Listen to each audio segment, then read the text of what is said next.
प्रकार का वो प्राणी है जो किसी की सेवा न करता है न सेवा करवाने की अपेक्षा रखता है। भगवान ने कृष्ण से कहा कि 3 प्रकार के प्राणियों में से आप कौन से प्रकार के प्राणी हैं? भगवान कृष्ण ने कहा, देवियों, जो आपने प्रश्न किया है, सांसारिक प्राणी 3 प्रकार के होते, ये बिल्कुल बात सही है। उनका स्वयं भेद करते हुए भगवान श्री कृष्ण ने कहा, जो पहले प्रकार का प्राणी है दूसरे की सेवा इसलिए करता है कि सेवा करवाने की अपेक्षा है उसको, इसलिए भजन के भज तो ये नहीं करना वहां पितरो यथा। संसार में पहले प्रकार के प्राणी वो हैं माता और पिता। पुत्र की सेवा इसलिए करते हैं कि पुत्र हमारी सेवा करेगा। और दूसरे प्रकार के प्राणी हैं परिजन लोग, परिवारी लोग, वो सेवा कर देते हैं लेकिन सेवा करवाने की अपेक्षा नहीं रखते किसी से।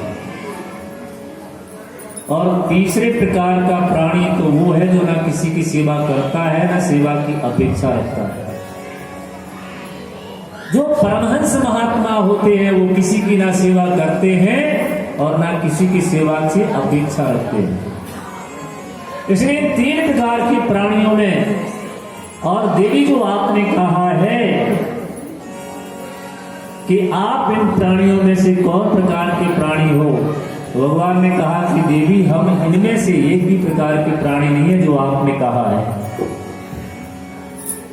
मानो भगवान ये संकेत करना चाहते कि मैं तो सभी प्राणियों के अंतःकरण में निवास करता हूं। इसलिए उसी समय सारी गोपियों को लेकर के फिर कहा कि मैं सुंदर रास मंडल रचाना चाहता हूं। तो योग माया को भगवान ने बुलाया और योग माया से कहा कि देवी आप बढ़िया रास मंडल का निर्माण करो।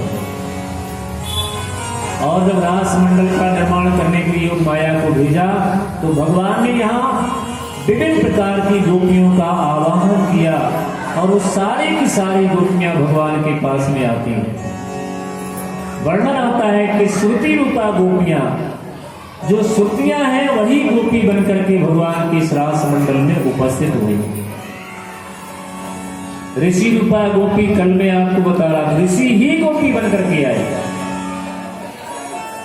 और मैथिली रूपा, जब भगवान श्री राम जी मिथिला जनकपुर गए थे तो जिन सखियों ने भगवान को देख करके उनका मन आकर्षित हुआ था, आज वो भी यहाँ गोपी बनकर के रास मंडल में आई। इसके बाद में कौशल देश की अयोध्या वासिनी और यज्ञ की, भगवान श्री राम जी को छोड़ करके जब सीता जी चली गई और उन्होंने बहुत सारे यज्ञ किए, उसमें स्वर्ण की सीता बना करके यज्ञ करते थे, वो सारी की सारी स्वर्ण की सीता आकर के इसी रास मंडल में गोपी बनकर के सब पधारी यहाँ।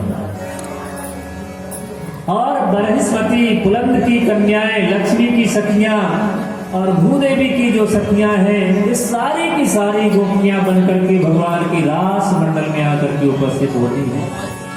बड़ा बेहद रास मंडल बनाया गया, उसमें सारी की सारी गोपियां के रास मंडल में उपस्थित हुई। भगवान श्री कृष्ण उस रास मंडल में उपस्थित थे। भगवान शिव को पता चला कि भगवान बड़ा सुंदर रास रचाने जा रहे हैं, तो पार्वती से कहा, देवी बोले हाँ, आज मेरा भी बढ़िया सुंदर गोपी रूप धारण करवाओ। क्यों? मेरा भी मन है कि मैं रास मंडल में जाकर के सम्मिलित हूं। पार्वती ने भगवान शिव को गोपी रूप में सजाया। वृंदावन में आज भी गोपेश्वर महादेव हैं। बंसी भट्ट में आप लोग सुदामापति के पास में गए होंगे तो वहां भी आज भी उनका गोपी रूप का ही श्रृंगार किया जाता है। इसलिए गोपेश्वर नाम के महादेव हैं वहां पर अभी भी। भगवान शिव को गोपी का रूप धारण करवा करके सजा करके फिर इसके बाद भगवान शिव वहां से चल दिए। और जब रास मंडल में प्रवेश करने लगे तो गोपियों ने रोक दिया कि आप अंदर नहीं जा सकते। क्यों? क्योंकि आपको गोपी भाव प्राप्त नहीं है। जब आपको गोपी भाव प्राप्त हो जाएगा तभी आप रास मंडल में उपस्थित हो सकते हो। जब ये कहा गोपियों ने तो शिव जी ने कहा कि गोपी भाव प्राप्त करने के लिए कहाँ जाना पड़ेगा, क्या करना पड़ेगा? जाइए गोपी तालाब में स्नान करके आइए, तब इसके बाद में आपका प्रवेश मिलेगा। भगवान शिव आए, इसके बाद में जब अंदर प्रवेश करते हैं तो भगवान श्री कृष्ण अंदर में थे। भगवान गोपी रूप में जब अंदर गए तो प्रभु स्वयं भगवान शिव के पास में आकर के कहते हैं, ये मोटी गोपी कहाँ से आई है? भगवान शिव ने कहा, मैं कैलाश से आई। कहा तेरा नाम है? बोले मेरे कैलाशी मेरा नाम है।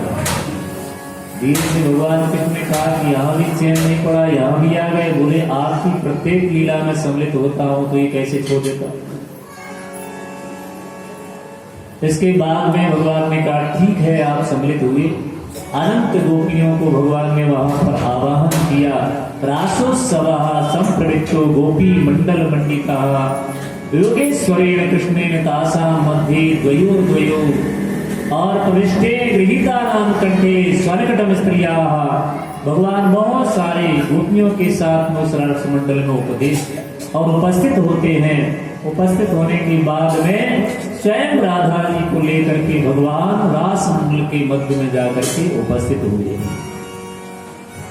क्योंकि बलयाना में मुकुराणा किंकरी नाम जयो सीता